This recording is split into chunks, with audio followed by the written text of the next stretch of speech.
এমন এক সময় ছিল যে বাঙালি বিশ্ব নাগরিক ছিল। রবীন্দ্রনাথ তো বটেই, সমগ্র ঠাকুর পরিবারের কাছে দক্ষিণের বারান্দা আসলে হয়ে উঠেছিল পশ্চিমের জানলা। রবীন্দ্রনাথের প্রেরণায় এবং অবনীন্দ্রনাথের উৎসাহে জাপানি শিল্পীদের শান্তিনিকেতনে নিয়ে আসা হয়। আমদানি হয় ক্যালিগ্রাফি আর ওয়াশ টেকনিক। সেই শান্তিনিকেতনও নেই, সেই বাঙালিও নেই। কিন্তু সৌভাগ্যবশত অনেক বছর বাদে বাঙালির শিল্পবোধের সেই জাপানি প্রভাবের নতুন ভাবোদয় ঘটছে। শান্তিনিকেতনে নতুন জাপানের সঙ্গে পরিচয় হচ্ছে।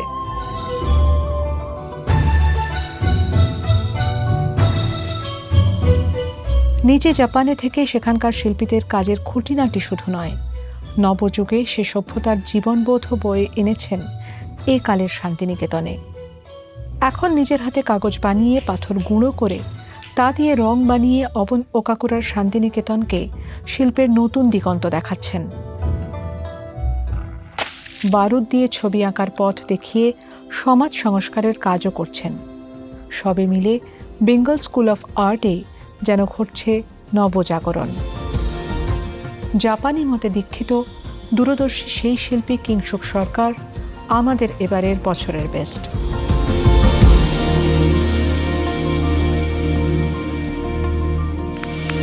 মঞ্চে আমরা অনুগ্রহ করে আসতে অনুরোধ করব বিশিষ্ট চিত্রশিল্পী শ্রী কিংসুক সরকারকে। বোলপুর থেকে আসা এই শিল্পীকে সম্মান জানাতে মঞ্চে ডেকে নেব মমতা শঙ্কর এবং জয়া হাসানকে। প্লিজ আপনারা একটু মঞ্চে আসুন। অভিনন্দন।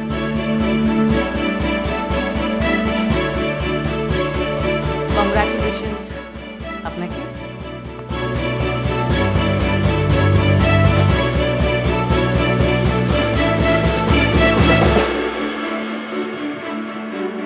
ধরবো?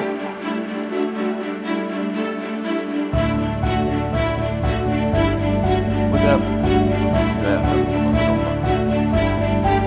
ওইদিকে গেলে ভালো।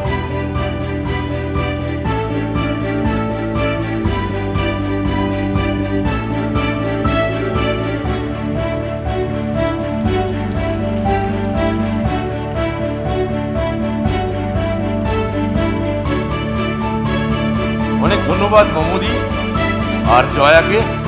Thank you, thank you.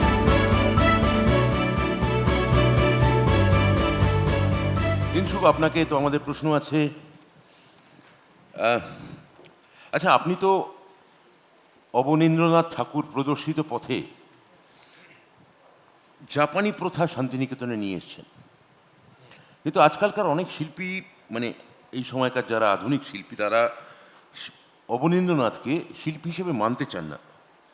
তারা বলেন যে অবনীন্দ্রনাথকে আমরা গুরুজন হিসেবে স্বীকার করছি, ঠিকই আছে, কিন্তু শিল্পী হিসেবে তাকে মানতে আমাদের এক ধরনের আড়ষ্টতা বা অসুবিধে আছে। এই বিষয়ে আপনার যদি অভিমত আমাদের দর্শকদের সামনে বলেন। না, কথা হচ্ছে আমরা তো মানার কেউ না। আর আমরা যদি নিজের রুটকেই অস্বীকার করি তো আমার মনে হচ্ছে সেটা সবচেয়ে ডাম্ব একটা ব্যাপার। বাপ ঠাকুরদাকে অস্বীকার করার মতো। অস্বীকার কথা, রুটই নেই। আমরা যে এশিয়া সেন্ট্রিক, মানে আমি তো proud because I am Asian first. আমার একটা আলাদা আইডেন্টিটি, আলাদা ব্যাকবোন, আলাদা একটা এক্সপ্রেশন আছে। ঠিক। Then I am international obviously. তো আমি এরকম দেখি, তো আই উইল অ্যাপ্রিসিয়েট যদি এই জেনারেশন ভাবে এই জিনিসটা অ্যাপ্রিসিয়েট করবেন। ইন্ডিজিনাস হ্যাঁ। এশিয়া সেন্ট্রিক হ্যাঁ, যদি কেউ ভাবে, হ্যাঁ। আই উইল প্রমোট ইট। আমি নিজেই প্রমোট করি এটাকে। থ্যাংক ইউ, অনেক ধন্যবাদ আপনাকে কিংসুক, অনেক থ্যাংক ইউ, ধন্যবাদ। Thank you. কংগ্রাচুলেশনস আপনাকে। প্লিজ আপনি গিয়ে আসন গ্রহণ করুন। শিল্পের প্রসঙ্গে আসতেই আপনাকে নিয়ে কথা হয়, আপনি শান্তিনিকেতনে জাপান ফিরিয়ে এনেছেন। এই ভাবনা আপনার কিভাবে এলো?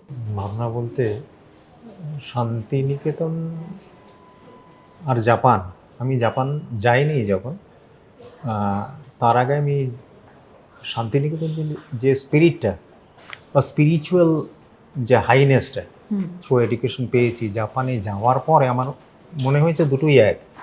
আর ফরচুনেটলি আমি যে জায়গায় থেকে বিলং করি, নর্থ ইস্ট থেকে, আসাম থেকে, আমার একটা মনে হয়েছে যে একটা সিমিলারিটিস আছে আর এশিয়ার যে সেন্সেশন, এশিয়ার যে একটা নিজস্ব ক্যারেক্টার, তার ব্যাকবোন, আমার মনে হয়েছে কিছু নিয়ে আসে নাই, এটা ছিল,